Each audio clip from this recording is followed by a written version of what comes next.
Kia ora koutou katoa. Welcome to the Hoon, where co-host Peter Bale and I go around the week's news in geopolitics and Aotearoa's political economy with a whole bunch of experts, academics and politicians, all to understand our worlds better and have some fun.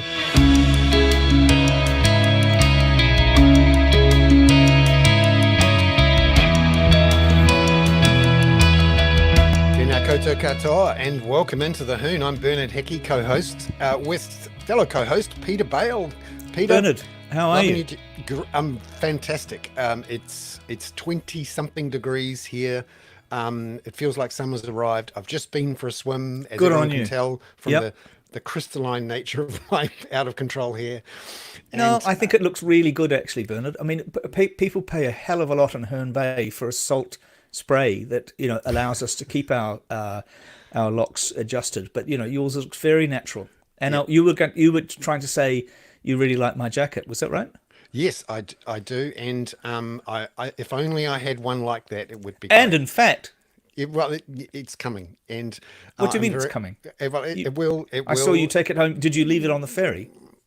No, it's there. I will show it off next week. Okay, good, and it will be great. Good, because we should explain to our lovely users, lovely friends and clients and partners and all of that Bernard and I went shopping yesterday, or at least I arranged with Crane Brothers in Ponsonby Road to take Bernard. I went in there a little bit earlier because he was a little bit late, but I also went in earlier to talk to the lovely Robert who looks after the shop, and they had a sale on. And Special K, one of our audience, says she likes my jacket too. But I had arranged with Robert. I went in, thought about your size and shape, Bernard, and consulted with him on what he had. It was, it was a bit like having a personal shopper. Yes, and I'm looking forward to being a model and showing them off to all and sundry, including all members of my family. Well, you'll be one of the best dressed men on Waiheke, I would say. Yeah. Although most of the time these days you're undressed. Yes, actually, that's true. Swimming, you're one of the best. Well, you're one of the most beautiful undressed men on Waiheke, I'm sure. Yes. Did you swim naked today? I did actually, and it was just so refreshing and fantastic, and the waves were extraordinary, and I'm very lucky. And it's been a heck of a day too, because I've just come back from Auckland after an interview with Nicola Willis, which I'm going to be publishing tomorrow morning, along with an interview with Dominic Stevens, the Chief Advisor to the Treasury, on our fiscal situation from his great speech last week. Where's that one coming up, Bernard? Did you do that for the spin-off podcast?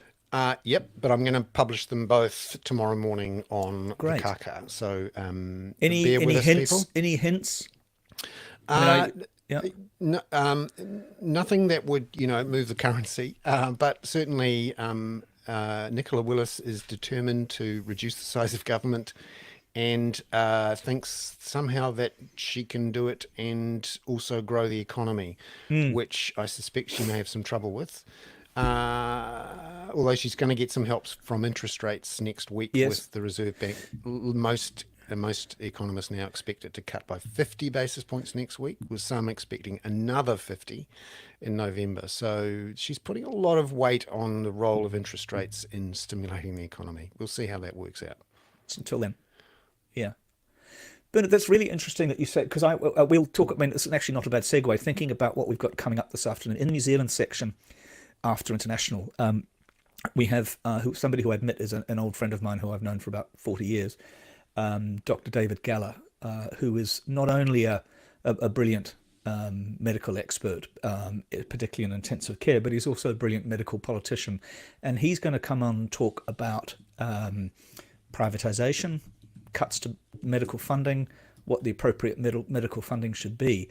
Because what I see, and I'd be so interested tomorrow to read your piece with Nicola. Did you do it with audio as well, Bernard? Is it going in video? Up? Yep. Because it's so, at the moment, it seems to be cutting for the sake of cutting, like reducing in the belief that the percentage of GDP taken by the government just needs to reduce, and that will almost automatically flow across to the wider economy. I'm just not sure there's any evidence for that. Yeah, that's certainly the problem at the moment, and particularly when you got the government spending actually for a long time now has in effect crowded in private spending. So this Yeah, idea, and it's quite an old one, I have to say, that somehow if you withdraw the government from the economy, that the private sector will naturally move forward and take it over. Well, one way you can do it, I suppose, is to privatise the activities of your hospitals, which was exactly. mentioned Which we'll this talk week about. Yep. with David. However, it's quite clear that when the government invests in underlying infrastructure, be it water, broadband, the public transport, that catalyzes, it triggers investment by the private sector. Mm.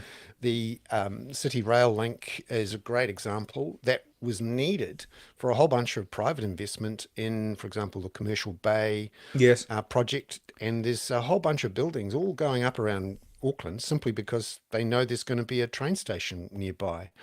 And we've seen with the ultra-fast broadband network rollout, which was launched by National under John Key and Bill Mm. English, that's been incredibly successful, not only at sparking a surge of work from the regions, but it helped protect us during COVID so that we could just Yeah. turn on our computers and keep working.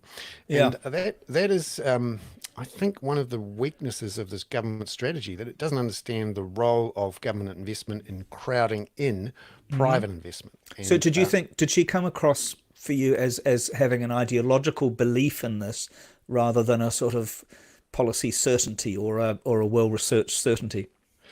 yeah, this is one of the issues with this government. It doesn't use recent evidence to justify its decisions. And we have yet to see how the biggest contraction in government spending per capita in real Hmm. terms needed over the next 3 years. So we're talking bigger than what Ruth Richardson did, how that can be done and also get strong economic growth, which the government says it's going to do. I have yet to see the evidence to justify that as a strategy. Mm. We'll see, But I did she give suppose. you any more confidence? This is so interesting, Bernard. Did she give you any more confidence that there is, in fact, a strategy there for it? There is a strategy. It's just one based on a strong ideological view Yeah. that Yeah. getting government back out and under 30% of GDP is the main aim, and that this will work. Well, it sort of worked in the early 1990s, in Hmm. part because we had much lower workforce participation, and we also had very inflexible labour laws. And so what we saw post then was actually a surge in investment by the private sector. Remember back then, we weren't a housing market with bits tacked on. We are now. And one of the things I think they're relying on is an awful lot of investment to be triggered by the fall in interest rates in the next six Yeah. months or so. Interesting. And I think there's a risk here that the Reserve Bank's introduction of debt to income multiple controls, which are going to stop a lot Hmm. of people who have a lot of equity in their homes leveraging it up and buying new homes or building new homes, that's not going to happen. The other thing is, of course, But don't. But wait. But isn't the problem that they're not investing in equities? Maybe that'll push them to invest in equities for a return. uh, no. Big part of the problem with businesses, and obviously what we want is business investment to get jobs growth. You don't just want people buying a bunch of land, is that, and also building homes, is that you need other investment to make that work. There's no point in betting on a home and building a home in a new suburb if the pipes aren't there yet, or if there's no Yeah. public Yeah. transport, or if, for example, that Dunedin, for example, is not going to have a big enough hospital Mm. to cope with you if you're old in 20 or 30 years' time. Those are the things that discourage business confidence and investment. I know that the current surveys show very strong business confidence about the next year or so, but it's completely out of line with what people are experiencing Experiencing their real lives. Yeah. their actual own businesses. And if you look at the short-term confidence about businesses over the next 3 months, which is what we saw this week in the NZIER survey, that is very depressed. In fact, so depressed that it triggered a couple of bank economists to up their forecasts for the rate cut next week from Mm. 25 to 50 basis points. So Interesting. We'll Bernard, see a just lot quickly more. before we move to Catherine, I mean, I just also wanted to, I went to an event that you were hosting on, except that by taking you for a drink afterwards, I forced you to be late for the ferry. But on Friday night, you spoke, or you kind of hosted an event at the Fabian Society about housing. Just quickly say what that was, because I think your loyal readers and listeners would love to know that, and perhaps go to the Fabian Society website and have a look, because Yeah, you were so cogent. no, I enjoyed having a chat and interviewing Philippa Howden Chapman, the former Kāinga Ora director, and having a great old chat about the role of social housing, public housing. I'll put a link with the show notes today to look at the live stream recording, which is up there. Well, And people Artie could, Farty 87 says he's already watched it on YouTube, which ah, suggests that he's got a very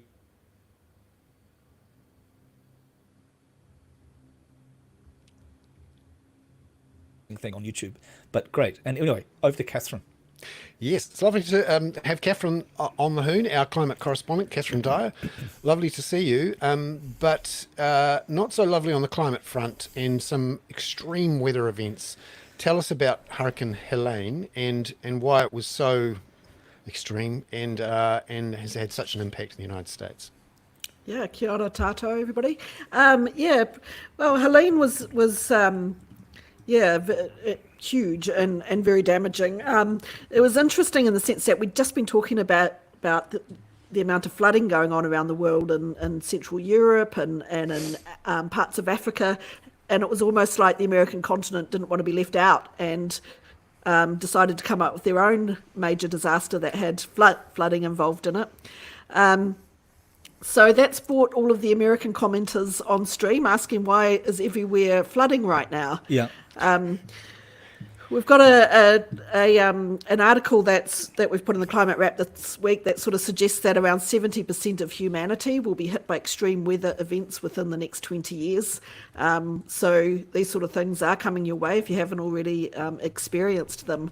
One of the extraordinary things about Hurricane Helene was the damage that it did inland from the coast. So of course it did some hugely devastating work along the coastline, but then the heavy rain, the damage that it did further inland, took a lot of people by surprise. And this is a facet of climate change in terms of the amount of extra precipitation that you get, the amount of extra rain that comes. In this with case, this. is it mainly because of the hotter seas, the warmer seas? Yeah, absolutely. I mean, at the end of the Climate Wrap last week, we had a chart showing that there was a spike in the temperature of the ocean in the hurricane development zone of the Atlantic. So that was right when this hurricane was forming, there was a spike in the sea surface temperatures in that region. So that's absolutely what it's about. And one of the good things actually that I've observed in some of the media covering Hurricane Helene is that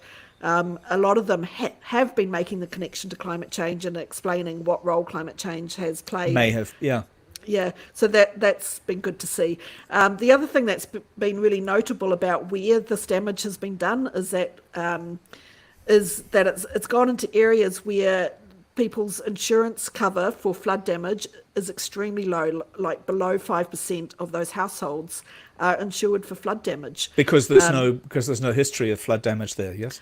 Yeah, No because real history. there is history going back a really long time in areas like around Asheville, but they're not really thinking about those sort of issues because it hasn't been on the radar recently, but also because flood insurance is very expensive. Flooding is one of the most expensive climate risks, and the fact that we're seeing so much more of it is really and so it's difficult to get that insurance, and most flood insurance in the United States is underwritten by a federal flood protection program, but there is also critiques of that flood protection program that it's based very much on old flooding maps that need to be updated, so they're really underestimating the total risk, which could end up being a huge cost for taxpayers if they have to underwrite some of these damages, but also the fact that so many people are in places where they're just not taking out that insurance because it's expensive. It's also expected to go up in cost, once you get those risks correctly accounted for, you'll get 200-300% increase in cost to get that insurance. So you've got a bunch of people now who've lost their homes, and for most middle class people, and below that, if you own a home, that is your major financial lifetime investment, and it can go overnight in these kind of events, Yeah. and they've got no insurance, so that's wiped out. Will have wiped out a lot of people financially. So Catherine, this is sorry. climate change could really empty out the middle class in America and in other places. Absolutely. You know. Catherine, did you see the thing that I saw also, which I found, which was on Twitter, so on X, which is not necessarily, but it actually seemed reasonably well sourced, that many of the areas that Helena hit but didn't flood, didn't cause huge damage, were areas that were where the watercourses were managed by the famous Tennessee Valley Authority, which was one of the largest public engineering projects in history under Roosevelt, I think it was, during the New Deal.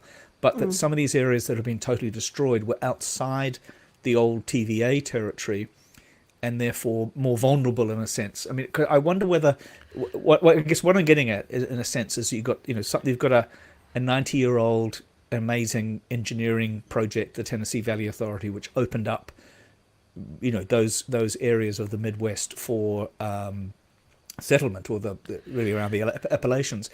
And in Australia, you've got the Snowy Mountain Project, of course, which we all know and used to admire, but we now realise it's buggered up quite a lot of water flows into South Australia and so on.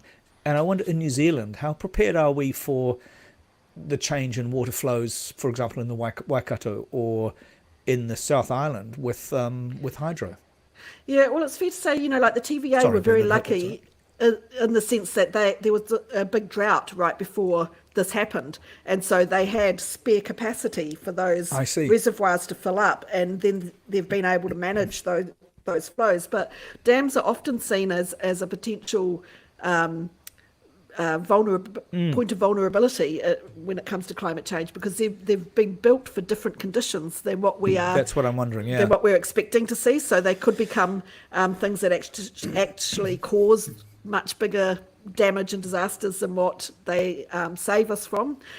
You also have the old infrastructure problems, where in countries like the US and like New Zealand, we have a lot of old infrastructure that hasn't really been maintained or upgraded sufficiently because we've underinvested in infrastructure over the last 20 to 30 years. So there have actually been examples of dams failing in the US after big weather events, and then causing massive damage downstream from them. So, the fact that this particular example, the TVA have been able to manage those flows quite well. There's a bit of luck involved there, and things could equally go the other way.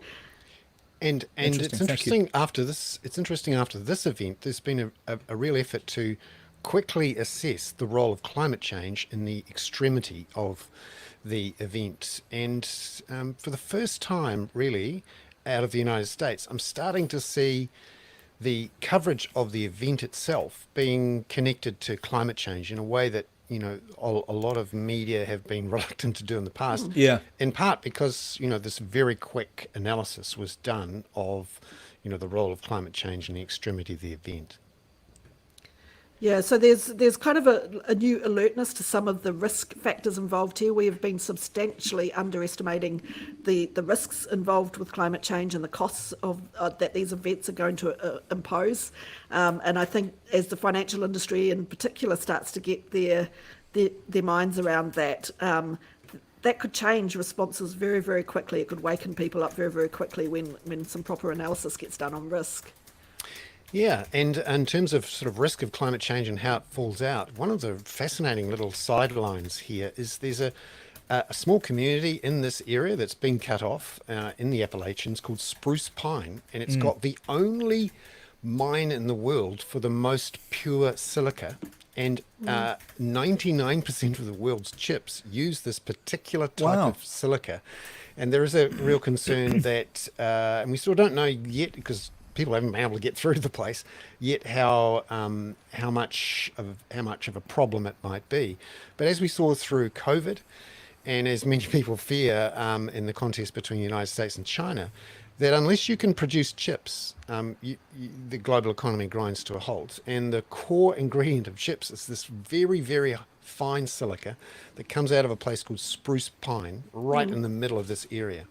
Ed Conway, the Sky economics reporter who wrote a book about the global supply chain and the role of raw materials called, and it's a book that is called A Material World, and it's well worth reading, has gone into the detail of this. And we can see that the climate is increasingly affecting all parts of not just our lives, but the global economy, and it's exposing some of the fragilities that we have. Just finally, Catherine, on coal, we've got a new report from Transpower warning us that next year we're going to be burning well more than 1 million tonnes of coal because we are unlikely to have enough renewable energy from our sources. Even if we don't have another one of these dry winter events, we're still going to have to burn 1 million tonnes of coal. What do we find?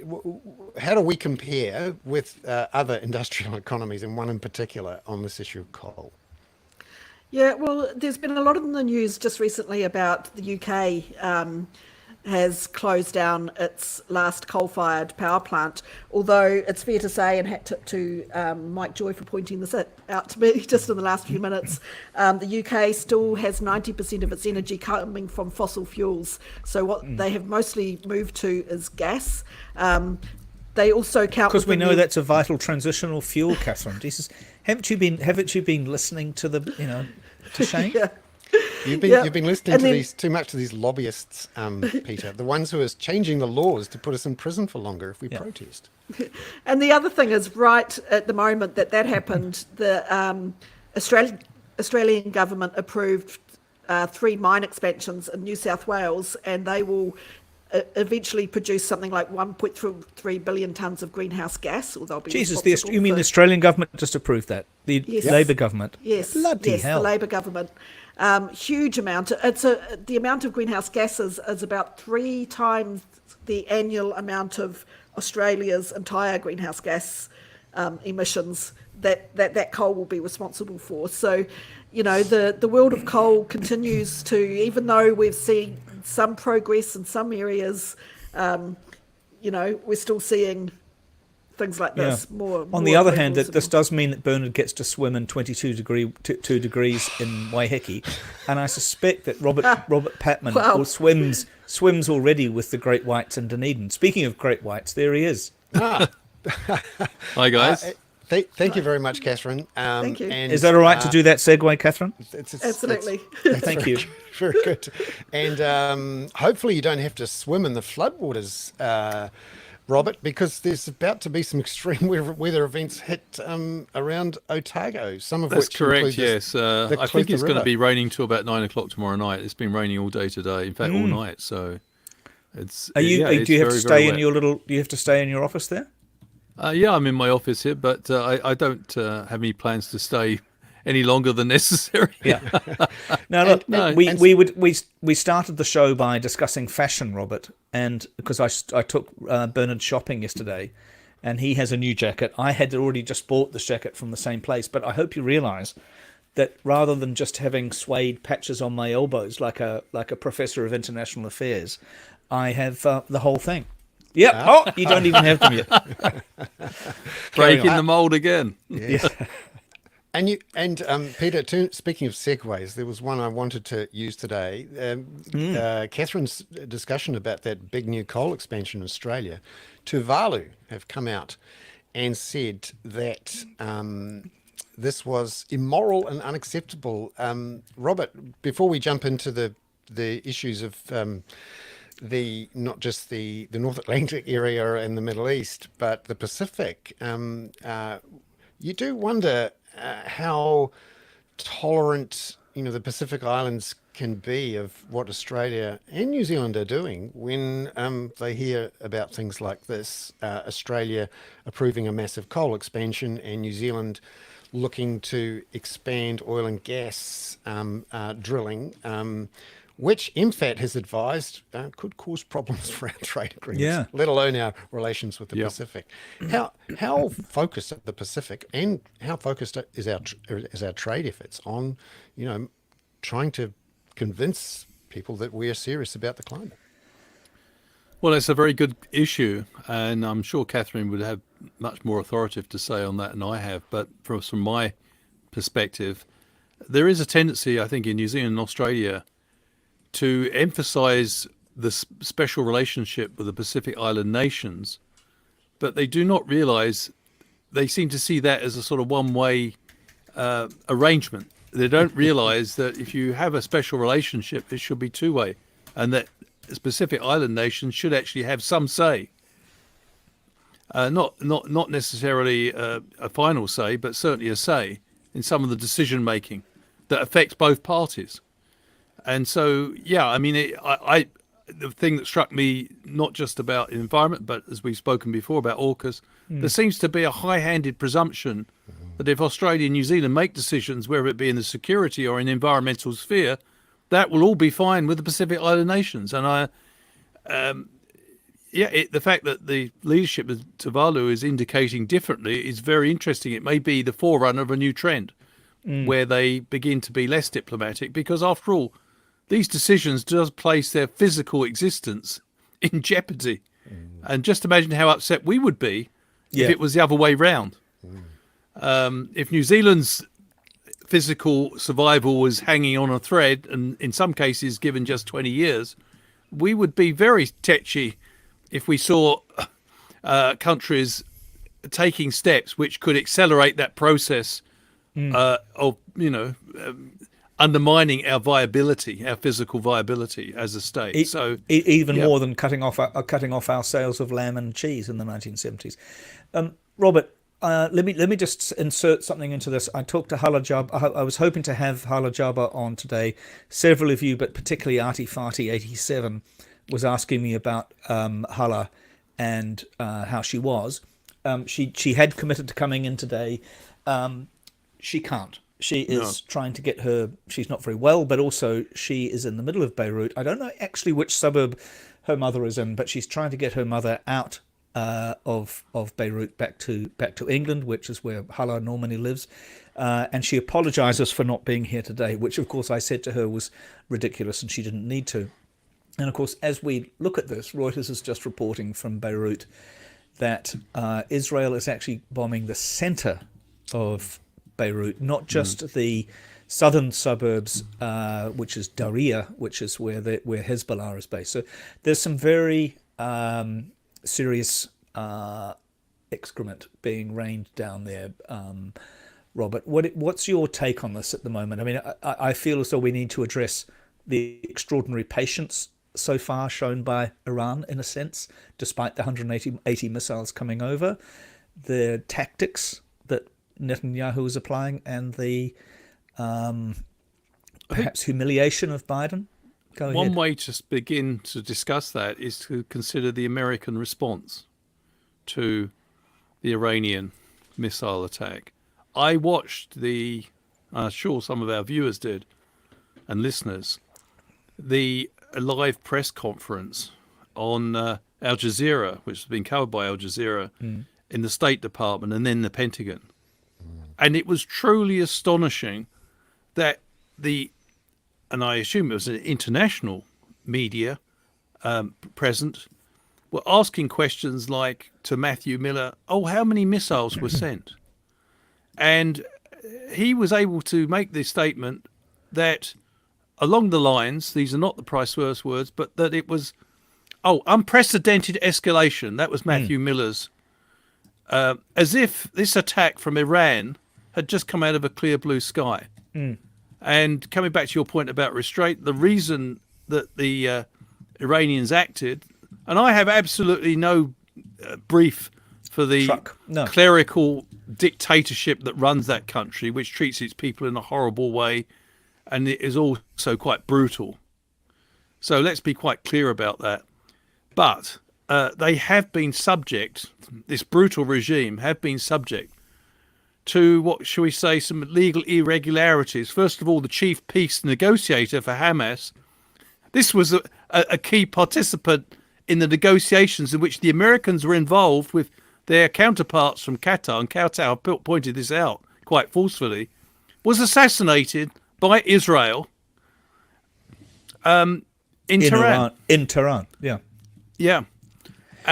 So they were going to react to that. Of course, well, that's a flagrant breach of every possible diplomatic convention you can name. Secondly, of course, there was the more recent death of Hassan Mr. Nasrallah. Nasrallah. Yeah, and he's Lebanese. He's a key ally of Iran, and so in a sense, Iran felt that Israel has crossed quite a few red lines, and it had to do something because it knows that Mr. Netanyahu and Gideon Levy and others have pointed this out, is working very hard to drag the Americans into a war with Iran. And it seems to me that the Iranians are aware of that, and therefore although they did do substantial damage, it would appear, to Israel in that attack.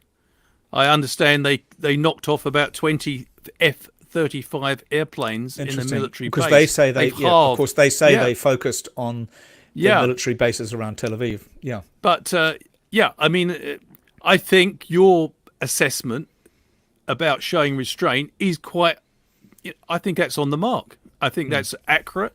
And they also said, after they launched this 180 plus ballistic missiles, that as far as they were concerned, that was the end of the matter, and they would not be, although it was substantial, they were limiting it. And the Israelis immediately said they would hit back. Now, what I found interesting watching the American press conferences is that the United States representatives were never questioned why Iran had launched this attack. There was a presumption amongst many of the people in the media that Matthew Miller and his counterpart in the Pentagon, Mr. Ryder, General Ryder, I should say, were speaking the unvarnished truth when they presented this as coming out of a clear blue sky and an unprovoked escalation, or unprecedented escalation, to use Miller's exact wording. So I find this very interesting because one of the things that stuck with me, Peter, and it's probably stuck with you in retrospect, I was in the United States in the build-up to the 2003 invasion. One of the things that really worried me was how many members, particularly the American media, seemed to repeat many of the talking points of the administration. They didn't, the media has a really responsible role here, and they should be asking hard and searching questions because there are plenty to be asked. Yeah, Bernard has one, and I'm not going to let him ask you just now because I want to ask another one before I ask you the one. I think Peter's just frozen. That was me and my hand. No, Robert, I'm back. You're back. Good. Thank you. No. Before common sense, the person who drives us both nuts on X by thinking we need to think differently, raises it. Let me just say a devil's advocate remark. Israel is innovating in the way war is conducted. It has seriously injured 3,000 people with its 3,000 Hezbollah members, mostly, with its pager attack. Lots of civilian deaths in Lebanon. Yep, it's shown it can get there, and it has shown Lebanon, to some extent, what it means to have Hezbollah as a instrument within the government, kind of almost as a de facto government particularly in southern Lebanon, and how dangerous that is. Maybe can you address this? There is a gritty defiance to what Israel is doing here, where, as we think, they're in a sense humiliating Biden, but they are going all out. Well, they're being facilitated by Biden. Yeah. At the moment, Israel has a very large hammer in its hand, which is largely American-made, and it sees many of its problems as nails to be struck on the head. The problem is they do not have a strategy for day after. Is Israel announcing why it's using all this force other than to degrade its enemies? It's not saying, we have a plan to satisfy the aspirations of self-determination for the Palestinians. No. And therefore you have to question why they're doing it. And let's be quite clear about Hezbollah. Yes, it's a terrorist organization, as is Hamas. Both were created in the response. In the case of Hezbollah, it was created after the US invasion of Lebanon in 1982. It emerged in 1985. It is Lebanese. Yes, it does take assistance and is probably a proxy of Iran. But let's be quite clear about the context of its emergence. It emerged in direct opposition to the Israeli presence in Lebanon. They are quite formidable organization. And I do not understand, and I thought the Americans might pass on this tip, but I see they've also a bit infatuated with this engineering approach to terrorism, where you keep assassinating leaders in the hope you will destroy the ideas they represent, but somehow it doesn't quite work. So I think Israel should enjoy the moment, if you want to put that awful phrase, because it's not going to last too long, because they can destroy every single member of Hezbollah, but in the number, they seem to be killing a lot of civilians in the process, and they will be, to use that awful but accurate description from the UN Secretary General of the UN, Antonio Guterres, they're in danger of reproducing another Gaza in Lebanon. And if that happens, they're going to be even more insecure within 2 years than they were before they launched this military power. And so, I'm quite pessimistic, because I do not see that Israel is, and I wish it would, take steps to make itself more secure. It seems to me the recipe of the policies it's taking at the moment, short-term crushing or degrading of its opponents, but it will not destroy them, as they still haven't finished Hamas in Gaza. Hamas remains potent. I think Hezbollah were going to be even tougher to destroy. But even if they do that, if they kill a lot of civilians in the process who have nothing to do with Hezbollah or Hamas, then I think they run the real risk of making themselves less secure going forward. And that's a tragedy, because, this is why I don't understand the Biden administration's position. Yeah. Bernard's desperate to ask you the question that I also want to ask you. So go ahead, Bernard, please. Yes. Robert, I'm curious about how this might affect the US presidential election. There are some who think that this will, change the direction of the debate and potentially, involve the United States and change how things are traveling. What's your view? I don't think Kamala Harris, first of all, I don't think Mr. Trump, if elected, I think all the indications are, of anything, and Mr. Netanyahu believes this, Mr. Netanyahu will get even more latitude. Yep. In fact, he would double down, to use the American expression, on support for Israel. Kamala Harris, I don't think will do much before the election. She is running the risk of losing lots of young people's votes, because a lot of Americans are getting increasingly agitated, and the demonstrations are continuing. But I think Harris's risk calculus is that better to be seen as pro-Israel than be accused of being anti-Israel. So if she has to lose a few votes from young people, that's the risk she's prepared to take. What will be interesting, and I wrote a piece about this recently, but it won't be out for a moment, or for a few days.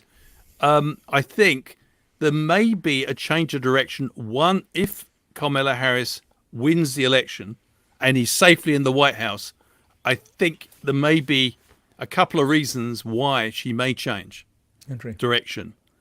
Firstly, unlike Biden, she's lived most of her life in the post-Cold War era, and I think she is she's the daughter of immigrant parents, and she has not been living a life of luxury before she advanced in her career. But secondly, I think she will be more sensitive given her legal and prosecutor, as a prosecutor, her background. I think that will make her more sensitive to the fact that America is rapidly making itself an outlier. And I think I'm not holding my breath about this, because all the signs are at the moment that Kamala Harris is the traditional democratic leader who's very close to Israel. But I do think there is a potential for surprise if she wins the election and begins to take stock. I think she's much more, if you look at her role as vice president, which is ceremonial, she has shown a keen interest in the global south. And America's standing in the global south at the moment has never been lower, and I think she's aware of that. So let me make a couple of assertions to you, Robert, which they're more assertions than questions at the moment. The moment I heard on Saturday night that Nasrallah had been assassinated and that this movement, which I think started, the invasion really started happening on Monday morning, although it turns out that Israeli special forces have been in southern Lebanon for a couple of months. My initial reaction was this is going to win the election for Trump. We will have $100 oil within the next 5 days or so, especially if Israel is crazy enough to attack Iranian gas or oil export places, which are easily within range. We've seen them attack the Houthis using a tanker and F-35s, which they don't need to get. They can just get all the way to Iran if necessary, particularly to the oil fields.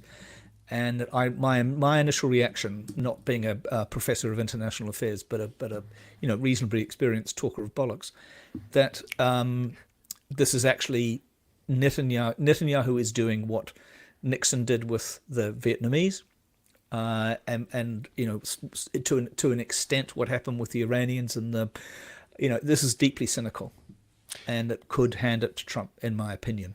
Not that my opinion is worth nearly as much as you. Bernard, your opinion's worth even less than mine. Go ahead. Well, actually, I'll give you a little... Get in there, Bernard, says Artie Farty 87. Yeah.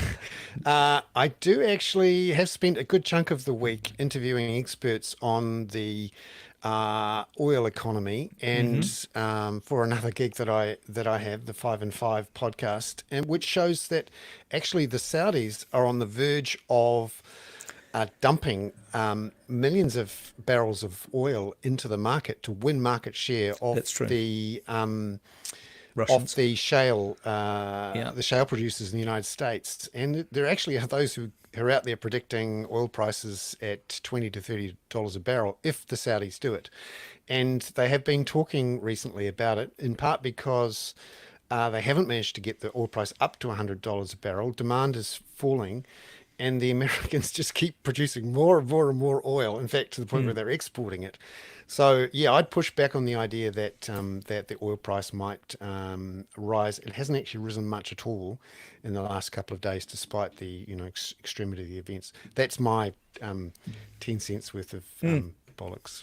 Yeah, no, I saw, in fact, even so Giles Beckwith had something on the wireless this afternoon about this, with an oil analyst saying that if it happens, it'll go up in the tens of dollars, but if it doesn't, we're I know what you mean about the Saudis, of course. I'm not saying I'm right. It just was my immediate reaction. That's right. That's right. Can we jump now to what's happening in Ukraine, and reports out that the Ukrainians seem to be getting quite tired, Robert, and in a way are, setting the ground for some sort of in-game negotiation to end the war. What are you hearing? What are you seeing? Well, they've just got an $8 billion agreement from the United States. Zelensky went to the United States recently and got an agreement for that.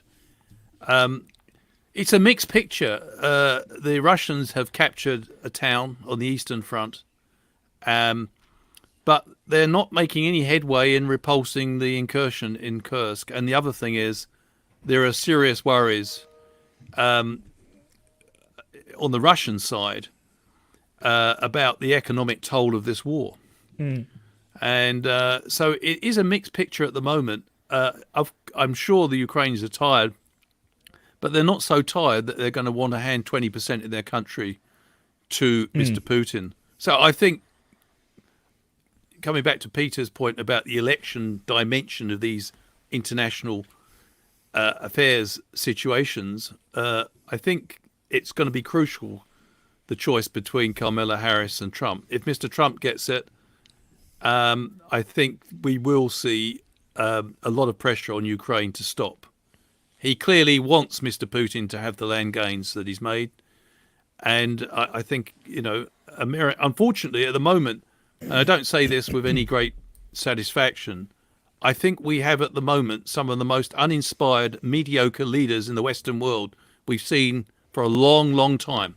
who lack a moral compass and a sense of strategy. I can't think of many leaders at the moment in the world who are from a liberal democracy that show any sense of understanding of some of the things that are happening in any depth. That sounds We've got like a lot a piece of for soundbite the merchants. conversation. That sounds like a piece you should be writing for the conversation, Robert. I've got enough enemies, Peter. Whereas, not on this show, you don't. Everybody loves you. we're But all- Oh, well, that's very kind of them, but I can assure you it's not widely shared. But look, I'm hoping, nobody will be surprised by this, that Kamala Harris prevails, because she has given an undertaking to stick with Ukraine. And I expect her to do that. And I think, unfortunately, at the moment, the country I'm really disappointed in is Germany. They did seem to have transformed their security and defense policy late in February in 2022 after the Russian invasion, but it seems to have lost momentum. And Olaf Scholz seems to be wanting to pacify Mr. Putin every opportunity. He thinks it's quite reasonable that Mr. Putin should have a veto on how Ukraine and its allies respond to the illegal invasion of Ukraine. Yeah. So Well, then he they believes can't in big strike power. Russian targets. Yeah. Robert, thank you again so much. Thank you. We're going to go from a professor to a doctor. You're welcome to stay with us, Robert. This is so. Let me introduce Dr. David Galler, who is ridiculously an old friend of mine from the last nearly 40 years, who I admire very, very much. David is a former intensive care specialist at Middlemore. He's a board member of the Health Coalition Aotearoa, which I'd like him to tell us what that is. He's also the author of a semi-autobiographical book, Things That Matter, Stories of Life and Death, which is right here. So same as with Vincent O'Malley last week, I put everybody's books who come on here and they get a good promo. And it was also turned into an absolutely wonderful play a couple of years ago at the end of COVID by the Auckland Theatre Company. David, you're just ludicrously talented, and you've also got a beautiful garden there in Mount Eden, I see. Yes, it's a sunny day, Peter, and I've been in the garden for most of it, which is kind Excellent. of good. Now, look, you wrote a piece this week in Newsroom about the choices we make around health. I mean, yours was particularly telling because it was about this Casey Costello weird smoking thing. But you're engaged. You've been engaged for many years. I think I described you on the intro to the whole show as a health politician or a medical politician. You seem very appropriate to talk to about some of the challenges we face. Dunedin Hospital, end of racial preference, as it were, for healthcare, and this weird smoking thing, and the whole point of asset allocation. Yes, well, thanks. Where are we Thanks. going? Where? Well, we're going all over the place. That's the problem, and that's been the problem for quite some time. We deal with consequences of things, in isolation of the thing. And we deal with those consequences one by one, and we go 2 steps forward in one direction, we go 2 steps sideways in another, and we go 2 steps back in another, and the intractable problems remain the intractable problems, because we don't have a common sense of purpose. We're not clear about what we're trying to create here, and we're just sort of mucking around at the edges, trying to clean up the mess, and it's incredibly frustrating. It drives me dippy. And we've been having these conversations for as long as I've been in healthcare, which is a very long time. And it's time, and it's become so absurd. It's time we sort of took a different tack. David, I wondered, what do you think of this government's approach on healthcare, and particularly, looking at the evidence on issues like smoking, but also driving speeds, and how it doesn't appear to be listening to a lot of the, sensible academic, official, global advice on this stuff? Well, it's frankly bonkers. It's just mad. There's no rationale for this liberal, libertarian agenda. There is no sense of how these individual things actually interact. So we keep on, we keep on pouring more and more money. Well, it's not nearly enough, and it comes in cycles into the firefighters, the healthcare system. Over decades we've done that. Every time we get a national government, the funding falls a little bit. Labor sort of put in a little bit more. Sometimes it's usually not quite enough. You never quite catch up. At the same time, the demand for services is rising exponentially, largely caused by things outside of health. And we treat all of these things as though they're not related to each other. It's completely mad. And now we're in a situation where we're following Britain, where their NHS is actively circling the gurgler, and the future of publicly funded healthcare in the UK is really under threat. They've got a new government that's committed to fixing that problem. We've got a government. We're following them. The pressures on their system are the same by nature as the pressures we have here, but different in scale. But we are circling our own gurgler. About the future of our publicly funded healthcare services, and David, we do not have a government who actually supports it.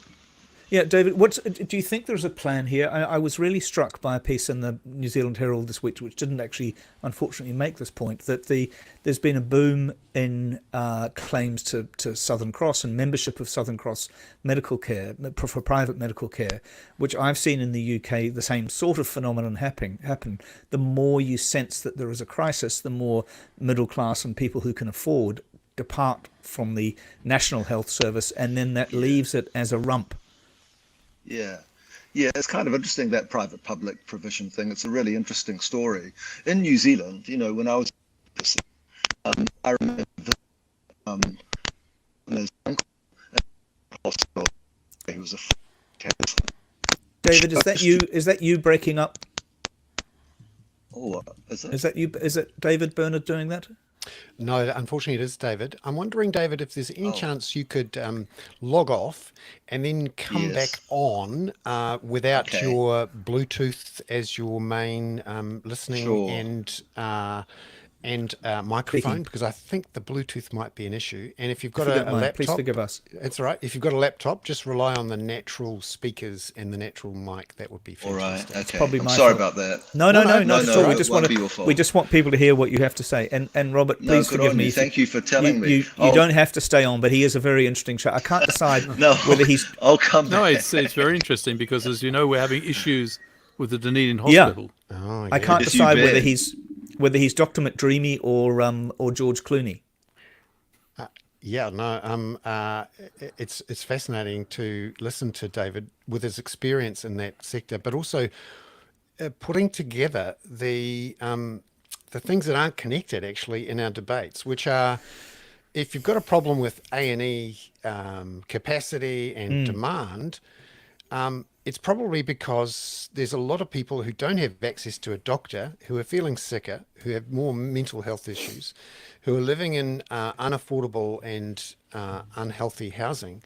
This disconnect between the demand for health and the causes of those health issues, be it housing, stress, poverty, and the likes, is a real issue. David, thank you very much for coming back on. We were just talking about how this connection between poverty and demand for health is something that the government just seems to refuse to think about or talk about. It sees it as something that is a bit like the weather, nothing to do with us.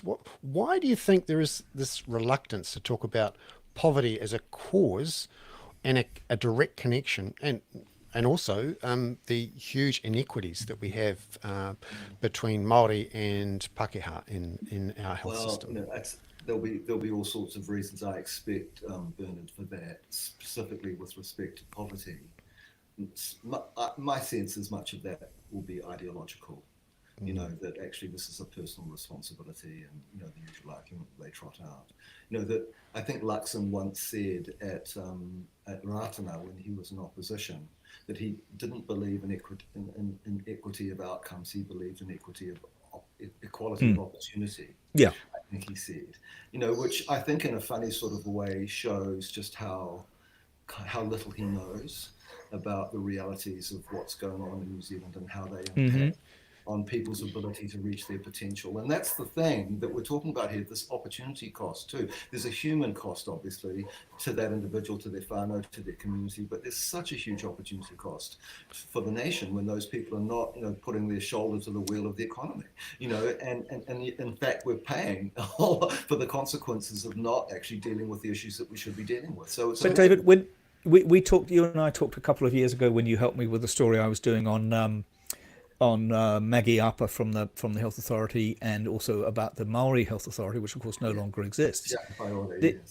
You said nothing has worked. Let's give this one a go. Is my recollection of it. They've decided not to give it a go because they somehow arbitrarily believe that race is not, in fact, in New Zealand, a good indicator of poverty or of disbenefit. Well, it actually is. Yeah. So I mean, I heard the Prime Minister on the radio today talking about another issue where he had seen other kinds of data. So it's a bit like Kellyanne Conway's alternative facts. I don't know what world these people are living in, but if they really want to solve the problem here and be stewards of the nation and actually spend our money wisely and see us as a nation thrive in the future, they need to get real, these people. And they're not getting real. I don't know where they live. I don't know who they hang out with. I don't know who they talk to, but they're not in the real world. That's for sure. Because David, a lot of the people in the medical system, come from quite wealthy backgrounds. They connect with lots of people from, those communities who maybe are very healthy and don't have to worry about this stuff.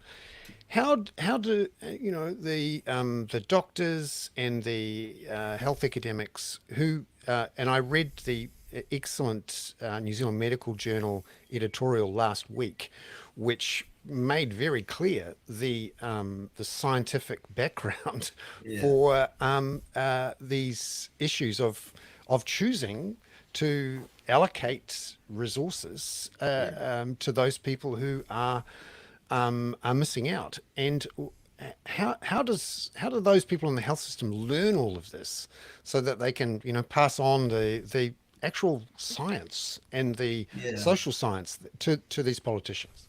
Well, I think that I think most people in the health system do know this because it's their everyday experience. So they see it. Some of them may not have learned about it in medical school or in their wider reading or learned about it through the conversations that they've had with other people. But my God, in their work, if they're in the public system, they will see it. So there's no question about that. So this is a very interesting thing. The same issue goes. I mean, it's a bit like one size fits all when it comes to this government in a funny sort of way. I mean, Bernard, Peter, for both of you, if you have interactions with the healthcare system and people involved in it, you want to meet with people who make a genuine connection with you. Who actually speak your language, can actually understand what the issues are for you, and actually use the skills and the resources that they have. That they can reach to help you reach the goals that you need. Māori just want that. What they want is no different from everybody else.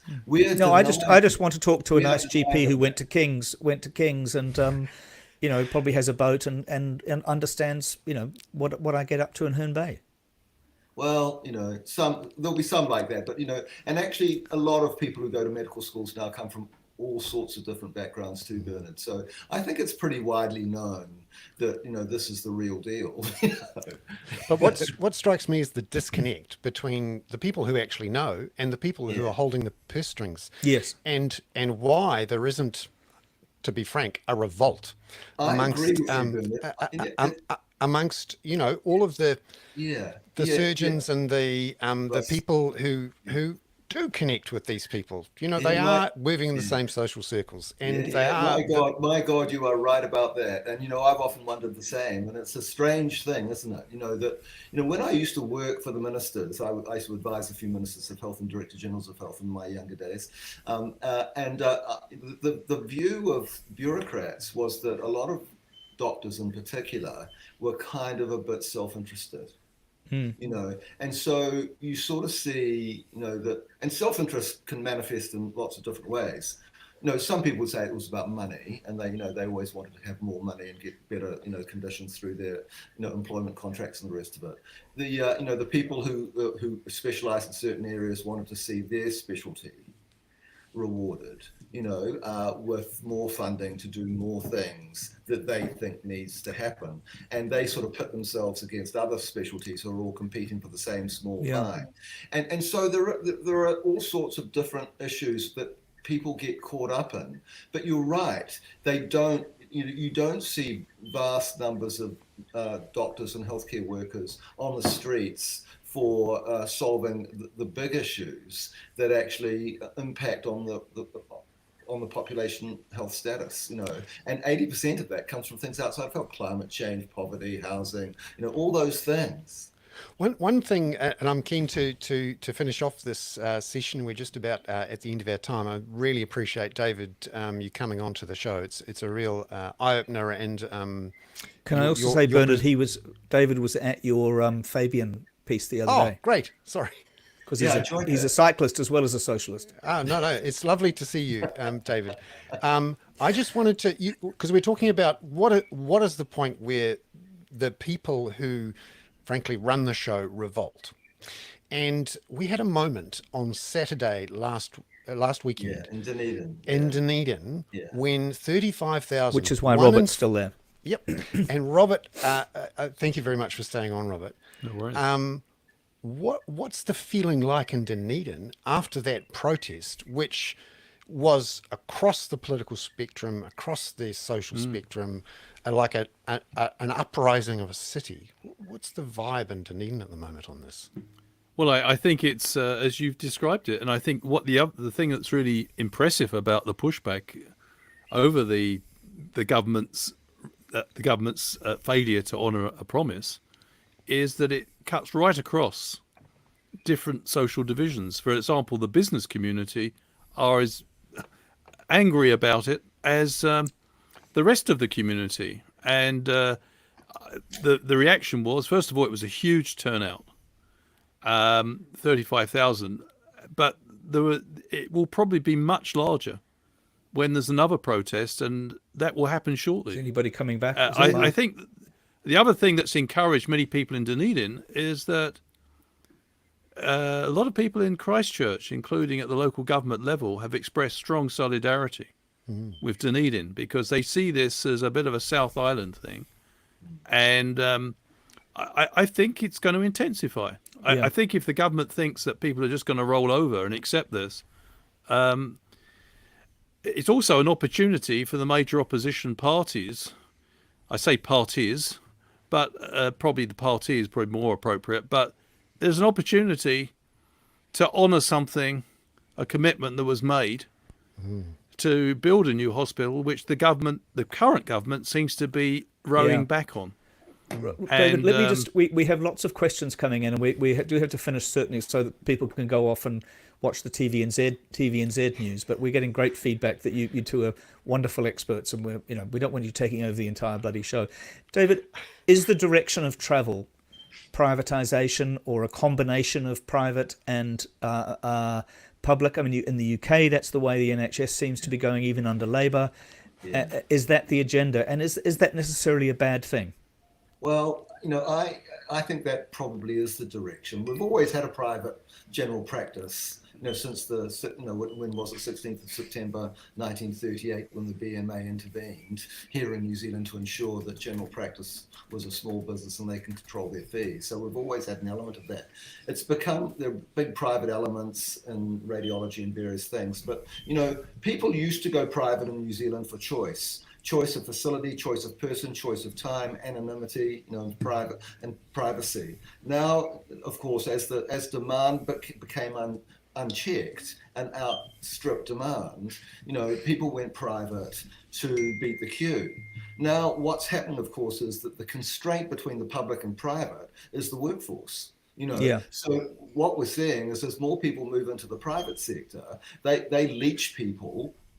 Well, they leach, doctors, nurses, and other people from the public sector becomes smaller. They're less able to provide a service, that their capability or capacity to provide the kinds of services that we had 5 years ago is diminishing. So it's a really important time for us. I think we need to have a conversation about the future and what sort of services we want from our health. That's what we need, not to go into this by stealth. We need David, to have I think you're in the right place for that. Our people, Yeah. our audiences absolutely love this, and many more of them will listen to it through Bernard's Kaka tomorrow. Thank you so much for coming on. I do think of you as Dr. McDreamy rather than Oh, no, George don't be like Clooney. that. Lord, No, don't be like that. George Clooney, I think. Yeah, can I and just say one last thing though? I just Yeah. want to put in the plug for the Health Coalition Aotearoa and Yeah. ask people to look at our website, healthcoalition.org.nz. It's an organisation that was started in 2019, largely to look at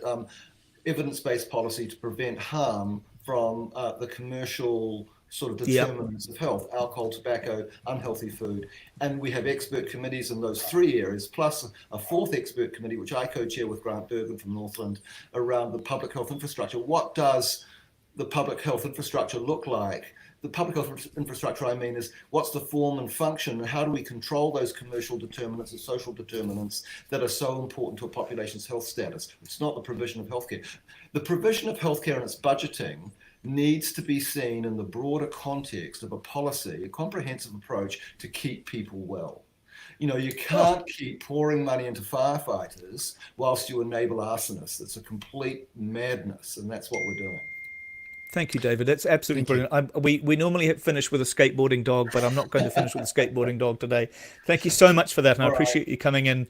I'll see you soon. And Robert, thank you as always. You're brilliant, and people have loved it tonight. Okay, cool. Thank you so much. All right. Bye-bye, See you, Bernard. Bye-bye. Bye-bye, Peter. Bye bye. Bye, Thank you Bernard. much. Bye, Thank you Peter. very much to everyone who's signed in today, and thank you to Peter. That has been the Hoon for Thursday, the 3rd of October. Ka kite anō, mā te wā. Thank you so much. Bye-bye, Bernard.